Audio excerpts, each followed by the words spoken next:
정권 초반에 힘이 있을 때 이 검찰 개혁을 강력하게 추진을 했었어야 되는데 이 적폐청산 임무를 검찰에 맡기다가 보니까 이 검찰이 적폐청산을 하고 전 정부 비리를 드러내고 사법농단 수사까지 확대를 하면서 너무나 몸집이 커져 버렸어요.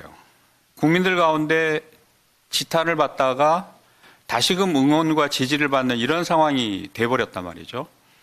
그러니까 촛불 정국에서는 개혁 대상 1호가 검찰이었는데 이게 교묘하게 신분 세탁이 돼가지고 이 적폐청산의 주역으로 검찰이 거듭나 버렸습니다. 그러니까 그런 상황에서 이제 검찰 개혁을 하려다가 보니까 뭐 토사구팽이란 말도 나오고 또 국민의 지지를 받는 상황에서 강력한 저항을 하게 되고 이런 상황에서 이제 검찰 개혁이 사실상 완성하기 어려운 그런 상황으로 빠져들게 된 것이죠. 이건 정말 반면교사로 삼아야 됩니다. 한번 생각을 해보세요. 검찰이 수사를 하고 수사 정보를 언론에 흘리고 그렇게 하면서 사실상 유죄를 만들어가고 그런 상태에서 기소를 하고 이렇게 되면 당사자는 짧아도 수년간 그 혐의를 벗어나기까지 그 고통에서 벗어날 방법이 없습니다. 그런 과정에서 검찰은 자기들의 정치적인 이해관계를 달성을 하는 거죠. 그래서 이런 행태를 더 이상 두고 봐서는 안 되고 그러려면 반드시 검찰에서 수사권을 분리를 해내야 된다 이런 말씀을 드리고요. 이제 그 점이 가장 실패한 지점이다라는 것이고 저는 이재명 대표님 입으로 명확하게 검찰에서 수사권을 분리해내겠다 이 말씀을 좀 해 주셨으면 좋겠어요. 저는 이재명 대표님 입으로 명확하게 검찰에서 수사권을 분리해내겠다 이 말씀을 좀 해 주셨으면 좋겠어요. 막연하게 검찰개혁 완성하겠다, 검찰을 정상화시키겠다 이런 것이 아니고 미디어 오늘 22대 국회에서 그 개혁의 지향점으로 삼아야 될 내용, 그다음에 오늘의 제목인 그 22대 검찰 개혁의 입법 전략에 대해서 간단하게 말씀을 드리겠습니다. 잘 아시는 것처럼 문재인 정부에서는 1차, 2차 검찰개혁 법안을 통과시켰습니다. 1차는 중요한 내용이 검사의 수사 지휘권을 폐지를 했고요. 검사의 직접 수사 개시 범위를 6대 중대 범죄로 제한을 했었습니다.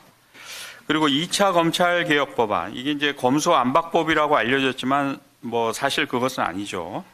검찰의 수사 개시 범위를 2대 중대 범죄, 부패 범죄, 경제 범죄로 제한을 한 그런 내용이었습니다. 저는 결과적으로 검찰 개혁은 실패했다 이렇게 봅니다. 아까 조국 대표님은 뼈아프게 받아들인 점도 있고 또 해명할 지점도 있다고 이렇게 말씀하셨는데 아마 그런 점도 있겠죠. 결과적으로 보면 검찰 개혁은 실패했다. 가장 큰 이유는 첫 번째는 실기했습니다. 누구나 다 느끼시는 것처럼 이 정권 초반에 힘이 있을 때 이 검찰 개혁을 강력하게 추진을 했었어야 되는데 이 적폐청산 임무를 검찰에 맡기다가 보니까 이 검찰이 적폐청산을 하고 전 정부 비리를 드러내고 사법농단 수사까지 확대를 하면서 너무나 몸집이 커져 버렸어요. 국민들 가운데 지탄을 받다가 다시금 응원과 지지를 받는 이런 상황이 돼버렸단 말이죠. 그러니까 촛불 정국에서는 개혁 대상 1호가 검찰이었는데 이게 교묘하게 신분 세탁이 돼가지고 이 적폐청산의 주역으로 검찰이 거듭나 버렸습니다. 그러니까 그런 상황에서 이제 검찰 개혁을 하려다가 보니까 토사구팽이란 말도 나오고 또 국민의 지지를 받는 상황에서 강력한 저항을 하게 되고 이런 상황에서 이제 검찰 개혁이 사실상 완성하기 어려운 그런 상황으로 빠져들게 된 것이죠. 이건 정말 반면교사로 삼아야 됩니다. 그래서 저는 22대 국회도 그렇고 또 차기 정부도 그렇고 특히 이 검찰 개혁은 초기에 강력한 힘이 있을 때 개혁 의지가 결집되어 있을 때 추진을 해서 완성을 시켜야 된다. 그런 말씀을 드리고 그 다음에 이제 내용적으로 가장 중요한 실패 지점은 수사권을 검찰에 남겨둔 겁니다. 이게 2대 중요범죄라 그래서 부패범죄, 경제범죄를 이렇게 남겨뒀는데 법안 자체도 이 불명확한 개념인 부패범죄, 경제범죄라는 용어를 사용하면서 구체적으로 제한되는 것은 시행령으로 위임을 해버렸단 말이죠. 그러니까 검찰의 수사권을 제한을 하려면 법에서 명확하게 제한을 했었어야 되는데 시행령으로 위임을 하면서 그것도 부패범죄, 경제범죄 등을 둘러싼 논의가 있었음에도 불구하고 그걸 중으로 고치지 않고 등으로 이렇게 위임을 하다가 보니까 뭐 여러분들이 잘 아시는 시행령 통치가 다시 시작이 되고 시행령으로 이 법의 위임 한계를 넘어서는 이 검찰의 수사권을 다시 원복을 시킨 거죠. 그래서 이제 검찰 개혁은 사실상 실패하게 됐고 또 부패범죄, 경제범죄를 남겨두다가 보니까 이게 이제 뭐 여러분들 잘 아시다시피 정치인이라든가 고위 관료 또 대기업 경제인들 이런 사람들이 관련된 범죄가 주로 다 부패범죄, 경제범죄에 들어갑니다. 그리고 검찰이 일반 형사사건이 아니고 이런 범죄에 대한 수사와 기소를 전담을 하면서 사회에 대한 영향력을 행사를 하는 거거든요. 또 그런 수사를 전담하는 부서가 특수부 아닙니까? 그러다 보니까 사실상 가장 문제가 많았던 수사 분야, 또 가장 문제가 많았던 수사부서를 그대로 남겨둔 거죠. 검찰의 사회에 대한 영향력, 이것은 그대로 보존이 됐단 말이에요.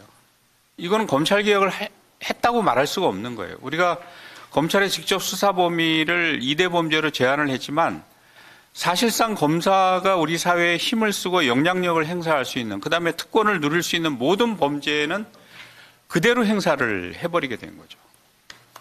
그러다가 보니까 이제 가장 큰 피해자가 검찰 개혁 과정에서는 조국 대표가 피해를 입었고, 21대 국회에서는 이제 대선 끝난 이후로 야당 대표인 이재명 대표가 가장 큰 피해의 당사자가 된 것이죠. 검찰이 이런 분야에서는 독점적으로 수사와 기소권을 행사를 하다가 보니까 표적 수사가 이루어지고 보복 기소가 이루어지고 전면적으로 정치에 개입하는 상황이 벌어지게 된 거죠. 이번 뭐 많은 분들이 예상을 했지만은 22대 국회 과정에서 검찰이 전면적으로 정치에 개입을 해서 정치 지형을 한번 완전히 바꿔보겠다. 그야말로 검사들이 지배하고 다스리는 나라로 한번 바꿔보겠다. 이렇게 해서 검찰이 전면 정치에 나섰고 야당 대표 죽이기에 나섰지만 저는 현명한 주권자인 국민들이 이걸 막았다고 생각을 하거든요. 그리고 22대 국회에서 민주당에게 다시 한번 기회를 줬다고 생각을 합니다. 이런 실패를 저는 다시 되풀이해서는 안 된다. 그러니까 검찰에서 가장 중요한 것은 수사권을 떼내는 것이다. 그래서 수사와 기소권을 가지고 검찰이 마음대로 사건을 조작하고 마음대로 보복 기소를 하는 이런 행태는 더 이상 있어서는 안 된다. 한번 생각을 해보세요. 검찰이 수사를 하고 수사 정보를 언론에 흘리고 그렇게 하면서 사실상 유죄를 만들어가고 그런 상태에서 기소를 하고 이렇게 되면 당사자는 짧아도 수년간 그 혐의를 벗어나기까지 그 고통에서 벗어날 방법이 없습니다. 그런 과정에서 검찰은 자기들의 정치적인 이해관계를 달성을 하는 거죠. 그래서 이런 행태를 더 이상 두고 봐서는 안 되고 그러려면 반드시 검찰에서 수사권을 분리를 해내야 된다. 이런 말씀을 드리고요. 이제 그 점이 가장 실패한 지점이다라는 것이고